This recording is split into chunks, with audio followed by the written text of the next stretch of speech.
Welcome to ಗೀತಾಸಾವಿರುಚಿ. ಇವತ್ತಿನ ವಿಡಿಯೋದಲ್ಲಿ ಆಲೂ ಪರಾಟ ಹೇಗೆ ಮಾಡಬೇಕು ಅಂತ ತೋರಿಸ್ತೀನಿ. ಮಾಡೋದಂತೂ ತುಂಬಾ ಈಸಿ. ಅಡುಗೆ ಬರಲಾರ್ದವ್ರು ಕೂಡ ಈಸಿಯಾಗಿ ಹೇಗೆ ಮಾಡ್ಕೋಬೇಕು ಅಂತ ನಾನು ತೋರಿಸ್ಕೊಡ್ತೀನಿ. ಈ ಥರ ಬಿಸಿ ಬಿಸಿಯಾಗಿ ಆಲೂ ಪರಾಟ ಮಾಡ್ಕೊಂಡು ತಿಂತಾ ಇದ್ದರೆ ಆಹಾ, ಬಾಯಿಗೂ ಖುಷಿ, ಹೊಟ್ಟೆಗೂ ಖುಷಿ, ಹಾಗೆ ಮನಸ್ಸಿಗೂ ಖುಷಿ ಅಲ್ವಾ? ಈ ವಿಡಿಯೋ ನೋಡೋಕ್ಕಿಂತ ಮುಂಚೆ ನೀವಿನ್ನೂ ನನ್ನ ಚಾನಲ್ ಸಬ್ಸ್ಕ್ರೈಬ್ ಮಾಡ್ಕೊಂಡಿಲ್ಲ ಅಂದರೆ ಬೇಗ ಸಬ್ಸ್ಕ್ರೈಬ್ ಮಾಡಿಕೊಂಡು ಬೆಲ್ಲೈಕನ್ನ ಕ್ಲಿಕ್ ಮಾಡ್ಕೊಳ್ಳಿ. ಈಗ ಈ ಆಲೂ ಪರಾಟ ಹೇಗೆ ಮಾಡಬೇಕು ಅಂತ ತೋರಿಸ್ತೀನಿ. ನಾನು 1 kg ಅಷ್ಟು ಆಲೂನ ಬಾಯ್ಲ್ ಮಾಡಿಕೊಂಡು ಸಿಪ್ಪೆ ತೆಗೆದು ರೆಡಿ ಇಟ್ಕೊಂಡಿದ್ದೀನಿ. ಈಗ ಈ ಎಲ್ಲ ಆಲೂನ ಚೆನ್ನಾಗಿ ಸ್ಮ್ಯಾಶ್ ಮಾಡ್ಕೋಬೇಕು. ಈ ಥರ ಸ್ಮ್ಯಾಶರ್ ಇದ್ದರೆ ಸ್ಮ್ಯಾಶರಿಂದ ಮಾಡ್ಕೊಳ್ಳಿ, ಇಲ್ಲ ಅಂತಂದರೆ ಬಾಯ್ಲ್ ಮಾಡಿರೋ ಪೊಟ್ಯಾಟೋಸ್ ಎಲ್ಲ ತುರ್ಕೋಬೋದು. ಯಾವ ಥರ ಮಾಡ್ಕೊಂಡ್ರೂ ಉಂಡೆ ಉಂಡೆ ಇಲ್ದಂಗೆ ನೀಟಾಗಿ ಫೈನಾಗಿ ಸ್ಮ್ಯಾಶ್ ಮಾಡ್ಕೋಬೇಕು. ಇದನ್ನು ಎಲ್ಲ ಸ್ಮ್ಯಾಶ್ ಮಾಡ್ಕೊಂಬಿಟ್ಟು ನೋಡಿ ಈ ಥರ ಸ್ಮ್ಯಾಶ್ ಮಾಡಿ ಇಟ್ಕೊಂಡಿದ್ದೀನಿ. ಈಗ ಇದಕ್ಕೆ ಫ್ರೆಶ್ ಕೊತ್ತಂಬರಿನ ಚಿಕ್ಕದಾಗಿ ಕಟ್ ಮಾಡಿ ಹಾಕ್ಕೊತಿದ್ದೀನಿ. ಸ್ವಲ್ಪ ಪುದೀನ ಚಿಕ್ಕದಾಗಿ ಕಟ್ ಮಾಡಿ ಹಾಕ್ಕೊತಿದ್ದೀನಿ. ಕರಿಬೇವು ಹಾಗೆ ಚಿಕ್ಕದಾಗಿ ಕಟ್ ಮಾಡಿ ಹಾಕ್ಕೊತಿದ್ದೀನಿ. 1/4 ಸ್ಪೂನಷ್ಟು ಅರಿಶಿನ ಪುಡಿ, ಹಸಿಮೆಣಸಿನ್ಕಾಯಿನೂ ಚಿಕ್ಕದಾಗಿ ಪೀಸಸ್ ಮಾಡಿ ಹಾಕ್ಕೊತಿದ್ದೀನಿ. ರುಚಿಗೆ ತಕ್ಕಷ್ಟು ಉಪ್ಪು, ಸ್ವಲ್ಪ ಕಸೂರಿ ಮೇಥಿ. ಇದು ಆಪ್ಷನಲ್ ಅಷ್ಟೇ, ಇಲ್ಲ ಅಂದರೆ ಸ್ಕಿಪ್ ಮಾಡ್ಕೊಂಬಿಡಿ. ಸ್ವಲ್ಪ ಹಚ್ಕಾರದ ಪುಡಿ. ಪೊಟ್ಯಾಟೋಸ್ ಆಗಿರೋದ್ರಿಂದ ಸ್ವಲ್ಪ ಉಪ್ಪು ಖಾರ ಜಾಸ್ತಿ ಇಡಿಸುತ್ತೆ. 1 ಸ್ಪೂನಷ್ಟು ಚಾಟ್ ಮಸಾಲ, ಜೀರಿಗೆ ಪುಡಿ 1/2 ಸ್ಪೂನಷ್ಟು, 1 ಸ್ಪೂನಷ್ಟು ಜಿಂಜರ್ ಪೇಸ್ಟ್ ಹಾಕ್ಕೊತಿದ್ದೀನಿ. ಈಗ ಈ ಎಲ್ಲ ಮಸಾಲೆನೂ ಆಲೂಗಡ್ಡೆಯಲ್ಲಿ ಚೆನ್ನಾಗಿ ಮಿಕ್ಸ್ ಮಾಡ್ಕೋಬೇಕು. ನೋಡಿ ಈ ಥರ ಮಿಕ್ಸ್ ಮಾಡುವಾಗ ಏನಾದರೂ ಉಂಡೆ ಉಂಡೆ ಅನಿಸಿದರೆ ಅದನ್ನು ಚೆನ್ನಾಗಿ ಸ್ಮ್ಯಾಶ್ ಮಾಡ್ಕೊಂಬಿಟ್ಟು ಮಿಕ್ಸ್ ಮಾಡ್ಕೋಬೋದು.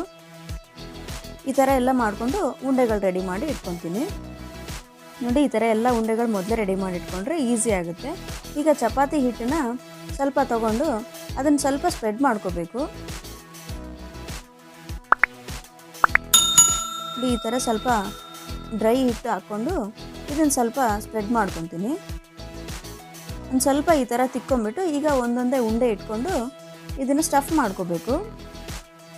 ನೋಡಿ ಸ್ಟಫ್ ಮಾಡ್ಕೊಳ್ಳೋಕ್ಕೆ ಬರಲಾರ್ದವರು ಈ ಥರ ಸ್ಟಫ್ ಮಾಡಿಬಿಟ್ಟು ಎಕ್ಸ್ಟ್ರಾ ಹಿಟ್ಟನ್ನೆಲ್ಲ ಈ ಥರ ತೆಕ್ಕೊಂಬಿಡಬೇಕು. ಹೀಗೆ ತೆಗೆದ್ರೆ ಕರೆಕ್ಟಾಗಿ ಬರುತ್ತೆ. ಸ್ಟಫಿಂಗ್ ಎಲ್ಲೂ ಹೊರಗಡೆ ಬರಲಾರ್ದಂಗೆ ನೀಟಾಗಿ ಲಾಕ್ ಆಗೋಗುತ್ತೆ.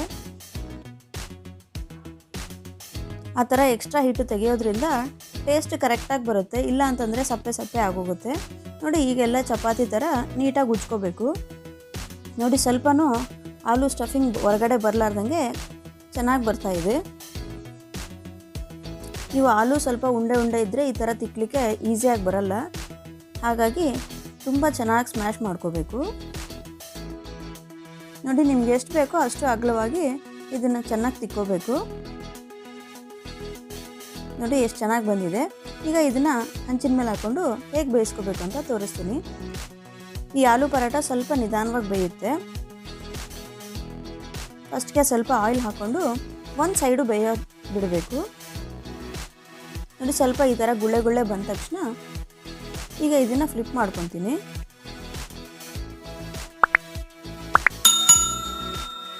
ನೋಡಿ ಈ ಥರ ಫ್ಲಿಪ್ ಮಾಡಿಕೊಂಡು ಈ ಕಡೆ ಸೈಡೂ ಸ್ವಲ್ಪ ಆಯಿಲ್ ಹಾಕ್ಕೋಬೇಕು. ಆಯಿಲು, ತುಪ್ಪ ಅಥವಾ ಬಟರ್ ಹಾಕ್ಕೊಂಡ್ರೆ ಇನ್ನೂ ಟೇಸ್ಟಿಯಾಗಿರುತ್ತೆ. ಎರಡು ಸೈಡು ಸ್ವಲ್ಪ ಚೆನ್ನಾಗಿ ಬೇಯಿಸ್ಕೋಬೇಕು. ಆಲೂ ಹಾಕಿರೋದ್ರಿಂದ ಸ್ವಲ್ಪ ನಿಧಾನವಾಗಿ ಬೇಯುತ್ತೆ. ಸ್ವಲ್ಪ ದಪ್ಪ ಇರುತ್ತೆ ಅಲ್ವಾ, ಹಾಗಾಗಿ ಸ್ವಲ್ಪ ನಿಧಾನಕ್ಕೆ ಬೇಯುತ್ತೆ. ಇದು ಸೇಮ್ ಚಪಾತಿ ಥರನೇ ಬೇಯಿಸ್ಕೋಬೇಕು.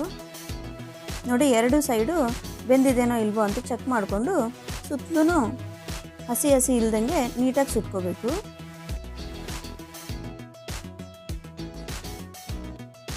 ನೋಡಿ ಸ್ಟಫಿಂಗ್ ಎಲ್ಲೂ ಹೊರಗಡೆ ಬರಲಾರ್ದಂಗೆ ಎಷ್ಟು ನೀಟಾಗಿ ಲಾಕ್ ಆಗಿದೆ ಒಳಗಡೆ.